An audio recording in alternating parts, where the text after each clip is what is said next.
পৃথিবীর সবচেয়ে বড় বিচারকের মহাবিচারক। যিনি হবেন পৃথিবীর মধ্যে সবচেয়ে বড় সামাজিক, যিনি হবেন পৃথিবীর মধ্যে সারা পৃথিবীর সবচেয়ে বড় রাষ্ট্রনায়ক, এই পৃথিবীর মধ্যে যিনি হবেন সারা পৃথিবীর সমস্ত আদর্শের মূল কেন্দ্রবিন্দু। এমন একজন নবী আপনি বরাদ্দ দেন, যে নবীর আদর্শে এই মুসলমান জাতি কিয়ামত পর্যন্ত আর কারো আদর্শ তাদের দেখার, চাওয়ার, ধরার, আনার, শিক্ষার প্রয়োজন নাই। একটু বড় করে বলুন সুবহানাল্লাহ। তাহলে আমরা দেখতে পাচ্ছি শ্রেষ্ঠ নবীর বরাদ্দ, শ্রেষ্ঠ নবীর বরাদ্দ। এই জন্য নবী করিম সাল্লাল্লাহু আলাইহি ওয়াসাল্লাম বলেছেন, আনা মিন দুআ ইব্রাহিম, আল্লাহ আমাকে বরাদ্দ দিয়েছেন ইব্রাহিম আলাইহিস সালামের দোয়ার মারফতে।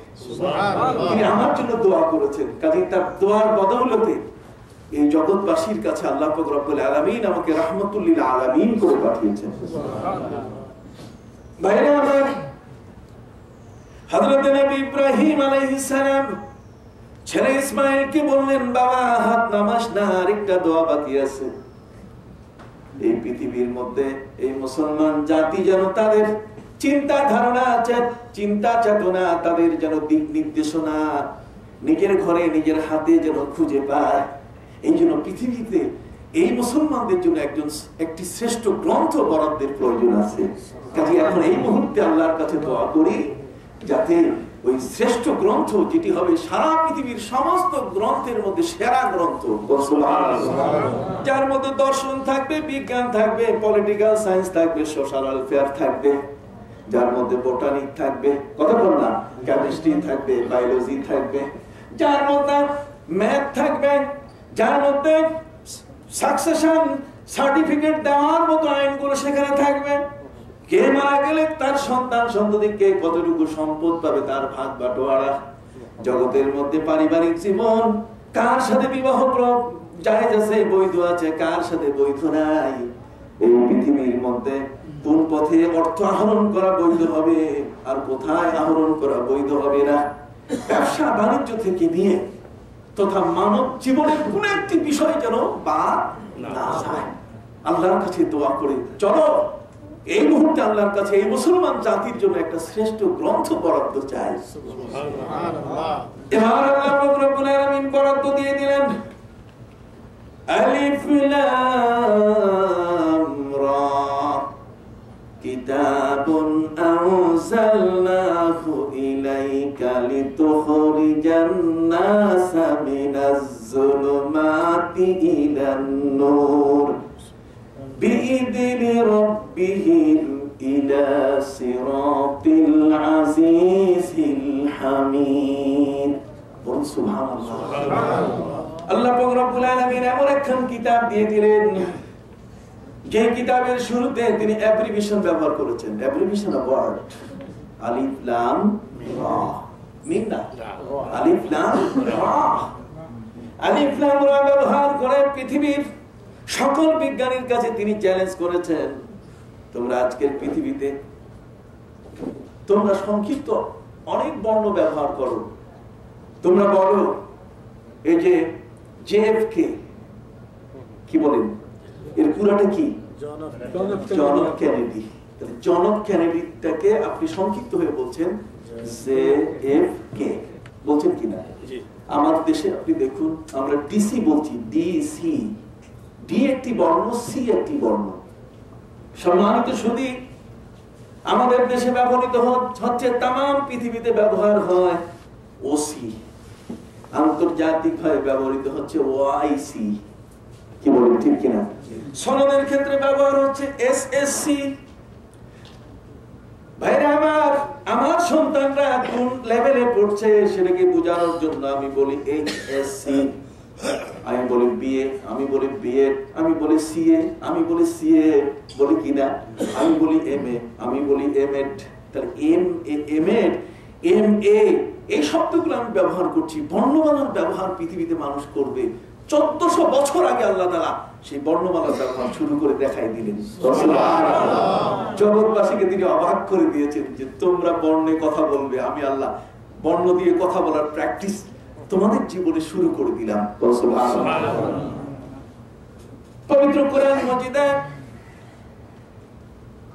৭৬টি জায়গায় এই বর্ণমালাগুলো ব্যবহৃত হয়েছে বিচ্ছিন্ন ভাবে। এগুলোকে হুরুফে মুকাত্তাআত বলা হয়, বিচ্ছিন্ন বর্ণমালা। কিন্তু এটি ব্যবহার হয়েছে ২৯টি সূরার আগে। কয়টা? 29। তাতে আল্লাহ তাআলা বিশ্ববাসীকে জানিয়ে দিয়েছেন যে আরবি ভাষার মূল অক্ষর সংখ্যা হচ্ছে ২৯টা। কয়টা? ২৯টা।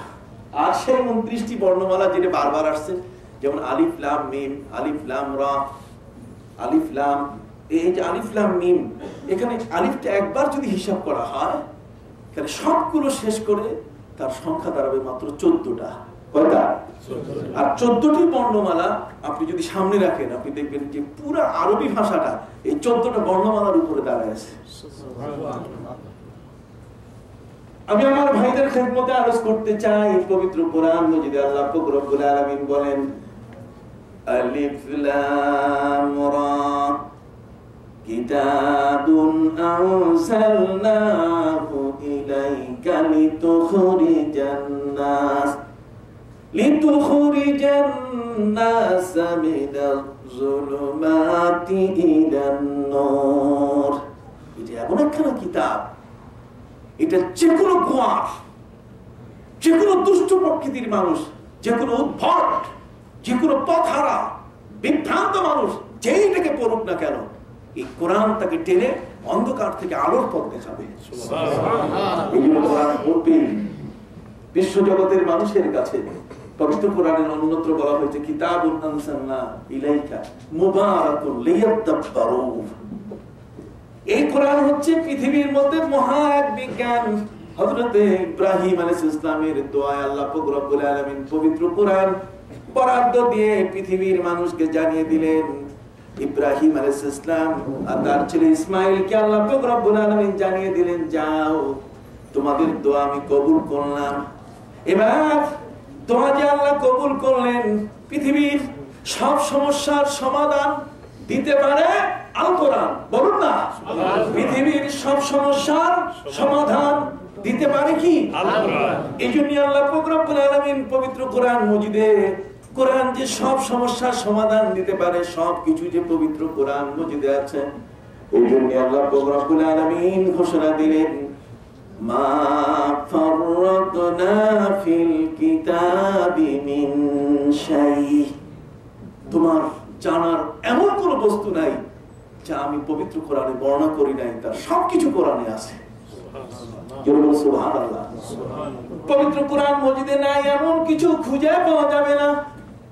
সারা পৃথিবীর যে কোনো বিষয় নিয়ে যদি আপনি আমাকে প্রশ্ন করেন, আমি আমার ভাইদের খেদমতে বলবো যে পবিত্র কোরআনের মধ্যে তার সবকিছু আছে। বলুন, তার কি আছে?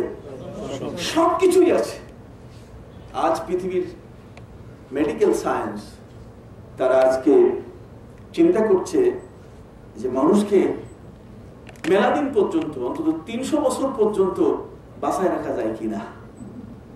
বর্তমান আল্ট্রা মডার্ন, বর্তমান সায়েন্স, বর্তমান বিজ্ঞান তারা আজকে পবিত্র কোরআনকে নিয়ে গবেষণা করছে। তাদের আগের নিয়ম ছিল, বক্তব্য ছিল এই যে ৩০ দিন যদি কোনো মানুষ পানাহার না করে, পানিও খেলো না, খাবারও খেলো না, পানিও পান করলো না, খাবারও খেলো না, তাহলে পানাহার যদি কোনো ব্যক্তি না করে ৩০ দিনের পরে সে মারা যাবে। সম্মানিত সুধী, কিন্তু পবিত্র কোরআন পড়ে তার অবাক হয়েছে যে না, এতদিন আমাদের চিন্তা ছিল একটা মিথ্যা।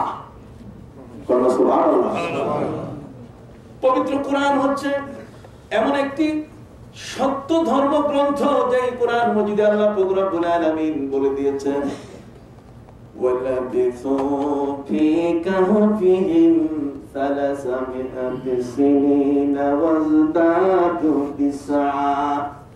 ওই আসহাবে কাহফ আল্লাহ পাক রব্বুল আলামিন তাদেরকে পাহাড়ের গুহার মধ্যে তাদেরকে ঘুম পাড়ায় রেখেছিলেন ৩০৯ বছর। সুবহানাল্লাহ। কত বছর? ৩০৯। আমি সেই গুহাটা দেখে এসেছি এবং সেখানে তাদের হাড় গুড়গুলো এখনো আছে, তাদের দেহের ধ্বংসাবশেষ এখনো সেখানে রাখা আছে। একটা কুকুর তাদেরকে পাহারা দিয়েছে ৩০৯ বছর পর্যন্ত। এটির নাম কিতমির। এই কুকুরটিও তাদের সঙ্গী হয়ে আল্লাহর জান্নাতে যাবে। বিজ্ঞানীরা এখান থেকে তথ্য আবিষ্কার করেছে কোরআন থেকে, যে আমরা বলেছি 30 দিন না খেয়ে মানুষ মরে, কিন্তু ওখানে যে 309 বছর তারা কিছুই খায় নাই, ঘুমাইছিল। কথা কথা কোরআন বলছে তারা তাদের গুহার মধ্যে অবস্থান করেছিলেন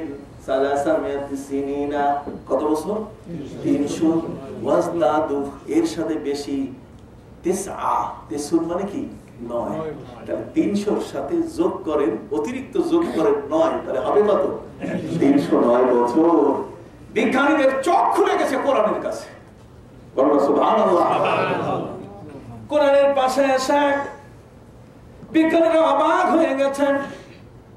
আমাদের চিন্তাধারার ভিতরে যেগুলো আসে নাই, পবিত্র কোরআন 1400 বছর আগে তার বিষয় সবগুলো বলে দিয়েছে।